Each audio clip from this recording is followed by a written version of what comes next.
traveling, and figure I'd do a video on my lunch.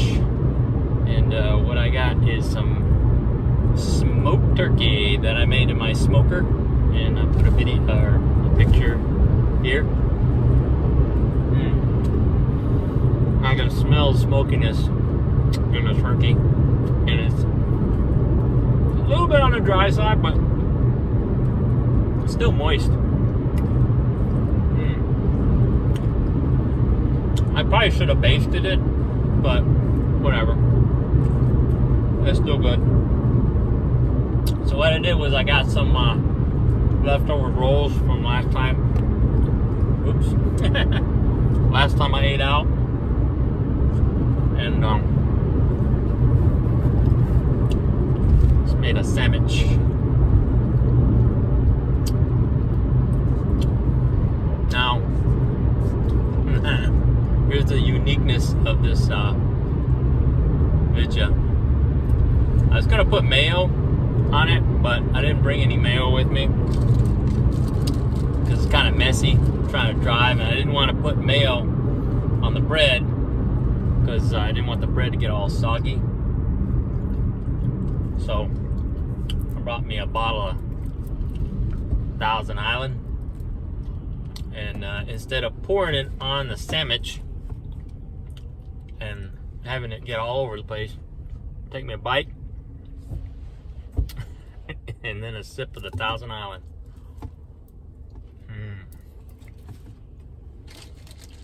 Get a little piece of turkey here.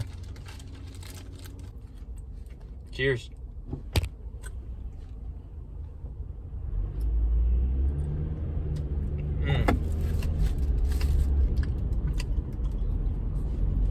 That's really good. So let's do a little story time. I'll probably post this on Reddit too, but if you are a person who reads Reddit posts, it's pretty funny. I just started posting on Reddit when I've been listening to this guy on YouTube. Now, there's 3 channels that I listen to that read Reddit stories. I'll put their links below. But so I figured, I'll see what Reddit's all about. I heard of Reddit before, but I didn't really know much about it, and I started hearing these stories. Pretty funny, some of them.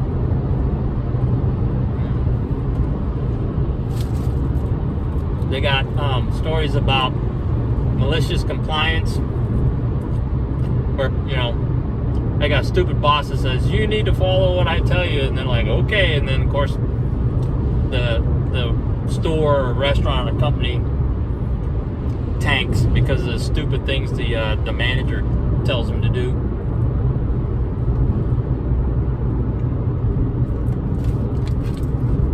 There's other stories about entitled people. Stories about choosy beggars. But yeah, take a look at these other channels. They're pretty cool. So here's a story I'm going to post on Reddit. It's called Malicious Compliance. This happened back when I worked at a company that sells and services big power generating gas turbines. I'm trying to put a picture here.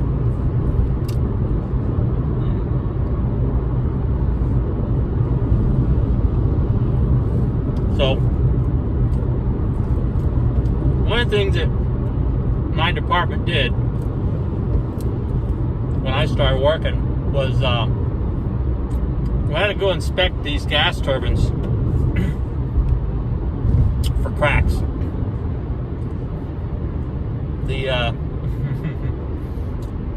The designers of these engines, they use what's called optimization, and so they designed them on a computer, and they modeled the stresses on the parts based on industry standard stresses of these, of the materials that these components are made out of. So I designed these blades to to create the most efficient operating mode, and also to use the least amount of materials. Kind of a win-win. Well, problems arose as these optimized engines were getting installed and operating, and these blades started cracking. And of course, in a gas turbine or any kind of engine, when you have internal parts that break, bad things happen, right? So these blades in the front of the engine were breaking little bits and pieces and going downstream in the engine and making bad things happen. So then they implemented a routine check of these parts. Well, it cost $1 million to pull the top casing off these engines. I think the top casing weighs about 30,000 tons. And so, some of these, all these engines are inside an enclosure, so they have to lift the roof off, get a crane, and unbolt these casings and lift them up. And so it costs about $1 million to just to get to lift the top part of the engine off. But that's beside the point. That's not why we're here. So my job was to go inspect these things, and what they did was they drilled access ports on the outside of the casings, and we would go in with what's called a borescope. It's a camera on the end of a snake. And at the time, these things cost about $40,000. We bought a couple of them, the company did, but we needed them. We needed more of them, and the availability was kind of short. So we would actually rent these things.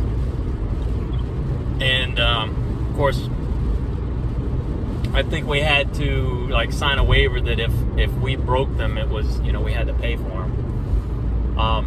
So I can't remember if during this incident we were using one of ours or one of the rental ones. But anyway, when these engines are operating, even where we inspect, while it's operating, it's about 300 degrees. And to draw as much efficiency out of these engines as possible, they cover them with these insulating blankets. They're about 2 inches thick, full of fiberglass, or KO wool, but it's like fiberglass. When they pull the cover off the roof of the enclosure, you can, even before they touch any of the insulating blankets, you can see the fiberglass floating around in the air. And waiting to hear about one of those class action lawsuits of Camp Pendleton or whatever it is. Anyway, so you have to. So it's 300 degrees where we inspect these things, right? But the tip of these borescopes, where the camera is, the lens is covered.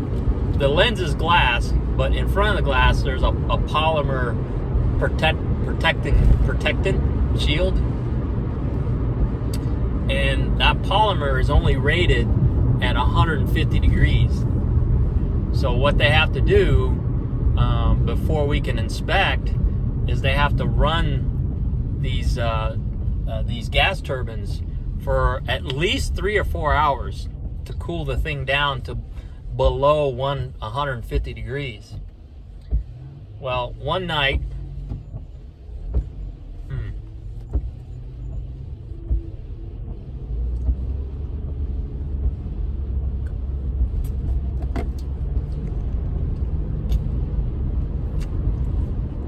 wasn't there, but a coworker told me what happened. One night they were in a hurry to get these engines cranked back up, right? Because you shut them down, you had to wait 4 hours before we could inspect, and then inspection takes about hour to 2 hours. So one night they wanted to get these engines up as soon as possible because they were going to make a bunch of money or something. I don't know. I don't understand. But the site engineer told my coworker, I need you to inspect it right now. And he's like, what's the internal temperature? And it was still about 270 degrees. And it had only been shut down for like an hour. And he says, no, I can't, because, we're liable. He didn't remember if it was a company-owned borescope or if it was a rental. And I said, these borescopes are $40,000, and we only had 3 of them. And one, if it's a rental, we're liable for it to the rental company if it gets damaged, and if it is one of ours, regardless, then we're down 1 borescope. And so I shouldn't even put the borescope in the engine until it gets below really 140, because we had one that we started inspecting at 150. Now, mind you, the thermocouple that reads that temperature is not necessarily where we have to go with that borescope. We actually go deeper into the engine than where the thermocouple that reads what the temperature is. So we actually like to get it down to about 120 or even 100 degrees. And then, of course, on top of that, we have to stand on the engine. So think about standing on an engine casing that's 150 degrees. That's unpleasant. It's outright dangerous. So, they keep the insulating blankets on them. So my coworker's like, no, I'm not going to. I can't. He's like, well, I'm going to call your boss. I was like, call my boss. He's going to tell you the same thing. And so, site engineer says, all right. He leaves and comes back. And the temperature, I think, is down to maybe like 200 degrees. And he said, how about now? Can you do it now? And it's like, nope. Not till it's at least 150. And even at that, it's sketchy. And so he says, well, I need you to do it. You have to do it. And he kept telling him, I guarantee you, if it's above 50 degrees, this thing's going to melt. And, and then we're going to have to wait for somebody to send us another borescope to finish the inspection, because I'm not signing off on the inspection if I don't, if I can't complete the inspection. And the engineer's like, oh, well, do what you got to do, but I need this thing inspected. And so my coworker says, well, I tell you what, I'll write up a waiver that you're ordering me to stick the borescope into this engine before the recommended temperature, and if it breaks, you're liable for it. Your company is liable for fixing it, and on top of that, you're the one that's going to be responsible if it breaks, that we got to wait for somebody else to come here to bring another borescope, by the time it cools down. So you really want to go there? He goes, that's fine. Write up the waiver. It's like, all right.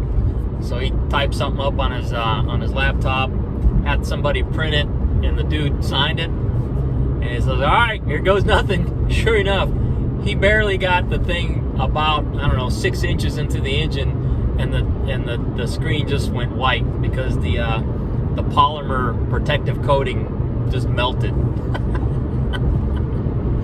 I don't know whatever happened, you know, as far as like how they paid for it, but you know, the operator's like, I told you, man. I tried to tell you.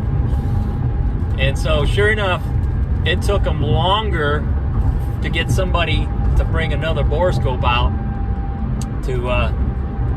to finish the inspection. So I don't know what happened to that engineer, but I'm sure he either got reprimanded or got fired.